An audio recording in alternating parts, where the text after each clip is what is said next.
ఎంతోమంది కొట్టుకపోయిన దాఖలాలు కూడా ఉన్నాయి.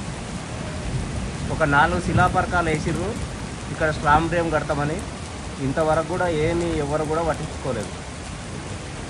గత హాఫ్ అన్ అవర్ నుంచి ఇదే ఫ్లోటింగు, ఇది కంటిన్యూషన్గా తెల్లారులు ఇట్లే వస్తుంటుంది ప్రతిసారి. రెడ్డి కాలనీ